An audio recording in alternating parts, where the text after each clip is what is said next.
Hey y'all! So we're going to go through the mind-body connection and the liver and conditions associated with the liver. Mind-body connection suggests that there is a close relationship between our mental and emotional states and our physical health. So the mind-body connection plays an important role in various aspects of health, including how the liver functions. So let's check out this scenario. So let's just say that you are working with someone on a project and you have a tight deadline. You all have your roles, your responsibilities. However, one person kind of fails to do their part despite all the reminders and all the discussions that you had.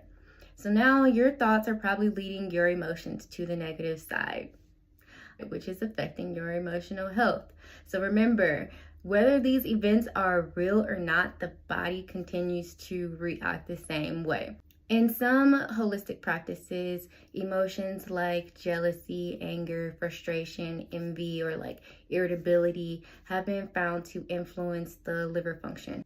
So if you have conditions that affect your liver, you may have difficulties regulating those emotions, or maybe you internalize them. But on the positive side, kindness and generosity are associated with a positive or improved condition or functionality of the liver. So mental and emotional states can influence how we take care of ourselves, or it can impact our organs directly. So for individuals that may be experiencing like stress or emotional distress, you may kind of engage in behaviors or unhealthy behaviors like overeating, drinking a lot of alcohol, or just being very inactive, having an inactive lifestyle, which can all impact the liver.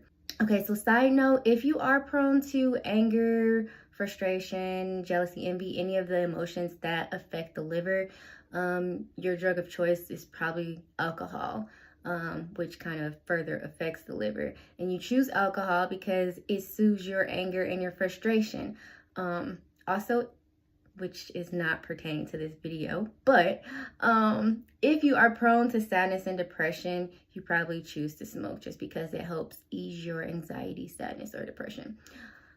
Yes, I definitely just told on all of us. Okay, so now in this scenario, your frustration or anger has started the stress response. So we're in acute stress first, our short-term stress. So our body is trying to communicate that, hey, something's not right.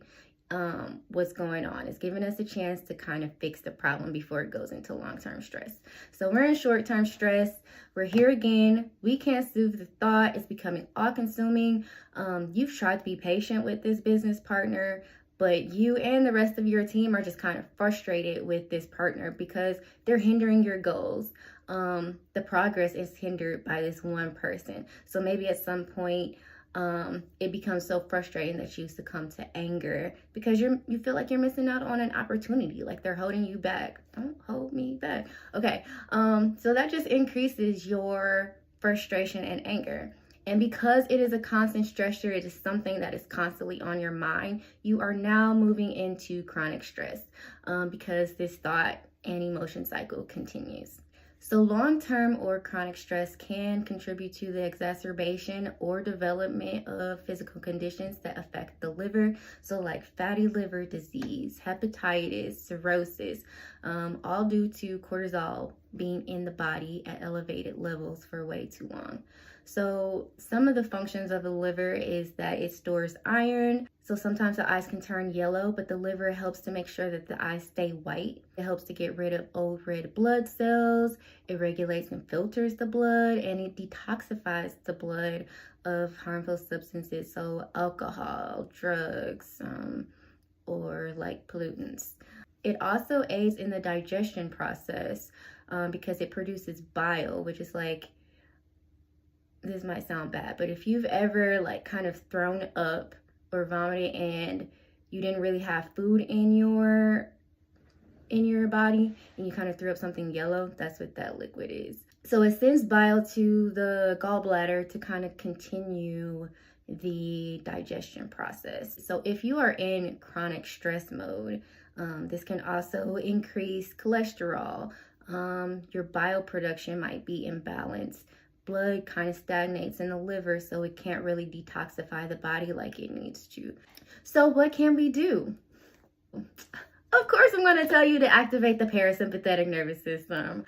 Okay, so the parasympathetic nervous system, unlike our short-term stress or our sympathetic nervous system was activated, we want to activate the parasympathetic nervous system so that we can heal, we can calm, we can bring our heart rate back down, our breathing becomes back normal, our blood pressure becomes back normal, and we can start to heal. So you can do some relaxation techniques, whatever relaxes you. If you want to sit in front of some water, if you want to take a bath, if you want to meditate, do some deep breathing, yoga, whatever helps lower your stress levels. Go dance, go sing.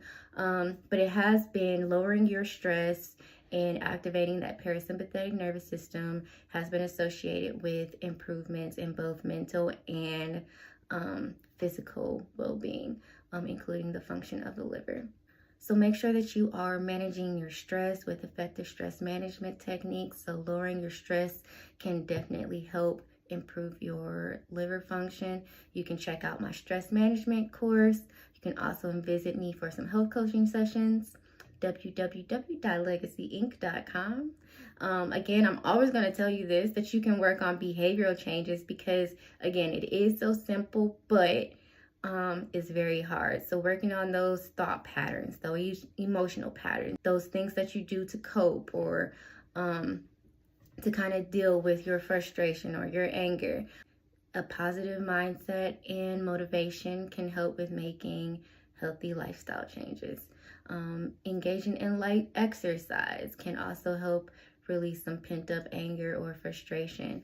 Work on emotional regulation. So typically if you are having some type of condition or issues with an organ, then the emotions that are associated with those organs, you may have difficulties regulating. So work on emotional regulation.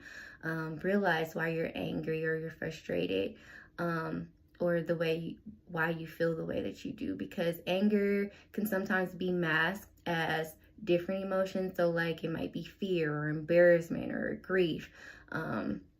So trying to figure out why you feel the way you feel. You can write an angry letter and actually not send it to that person. You're just getting it out, getting it on paper and getting it out of your system. You can do like exercise, punch your pillow, scream at a pillow, work on cultivating that kindness and generosity to kind of have a positive influence on those organs. So addressing your emotional well-being, working with healthcare professionals to develop a comprehensive plan or comprehensive approach that addresses your mental, your emotional, your spiritual, and your physical conditions.